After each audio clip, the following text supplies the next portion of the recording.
That's what I'm hoping. Yeah. Maybe the 43 were right and they were wrong.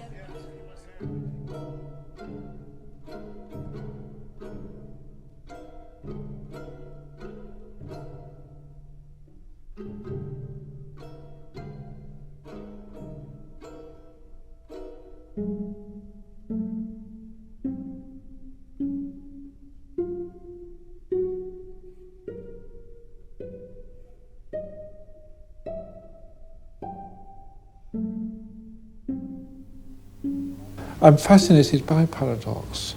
For example, my use of watercolour. Most people treat the media as a sort of sketching, immediate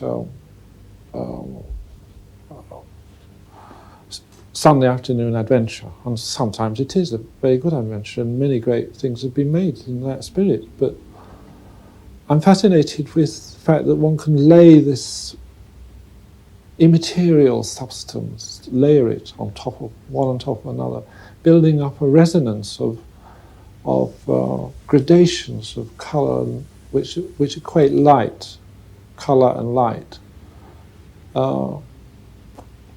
and to try and make something permanent, textural, as you say. I would say permanent rather than textural, from this liquid, fluid nothingness, in itself is paradoxical and is indeed magical.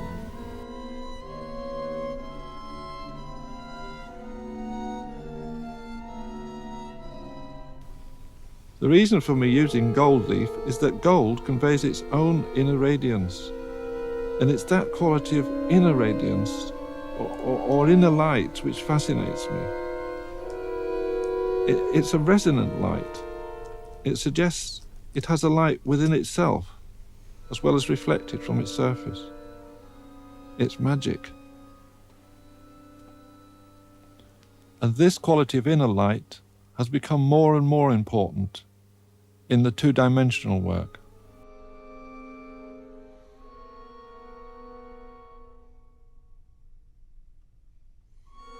I'd spent a long time looking at Turner. He was a different kind of artist entirely, an artist concerned with light and the generative force of light. I'd made a watercolour copy of a Turner in the Ashmolean in Oxford, a wonderful drawing of 3 mackerel. I was thrilled with the light that emanated from that drawing. I decided I'd make a forgery of the drawing, absolutely, as well as I could. I could now see that the whole surface of the paper was modulated with soft, quiet ochre washes. I had presumed that the paper was white. I'd also presumed that it was a watercolour and that all the surfaces were translucent and layered. That was not so. Some of the areas were opaque colour. Then I asked the attendant for an enlarging glass and put this glass onto the centre portion of the fishes, which had fascinated me so much. And there, in tiny little dots, imperceptible to the human eye, were showers of Chinese white that had been painted into the larger Prussian blue brushstrokes. That was a wonderful discovery. Then I put the glass onto the whole drawing and made other discoveries. Designed accidents, consciously put there by Turner, to guide the eye over the whole surface of the paper.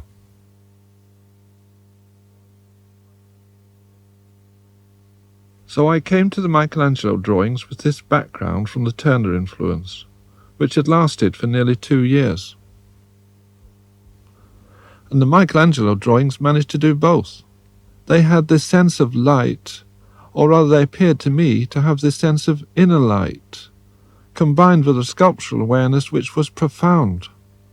In this small watercolour drawing, I tried to create a sort of fluid stillness and concentrate on the shapes, the sculptural shapes, and on the way they occupy space and air in relationship to one another.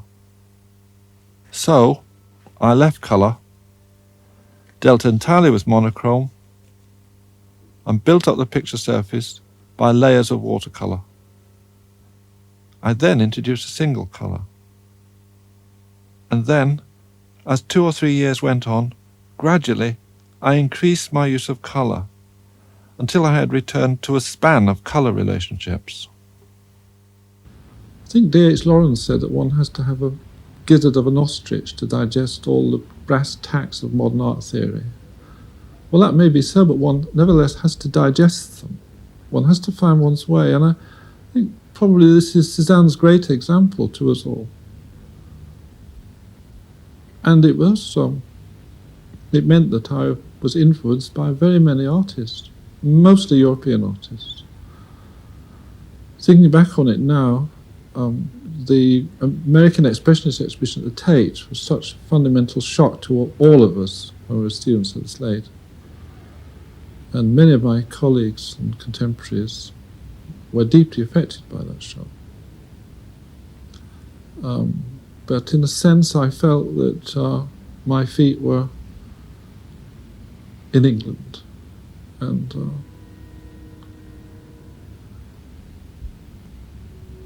so it meant that the number of artists I've been influenced by are too numerous even to start framing.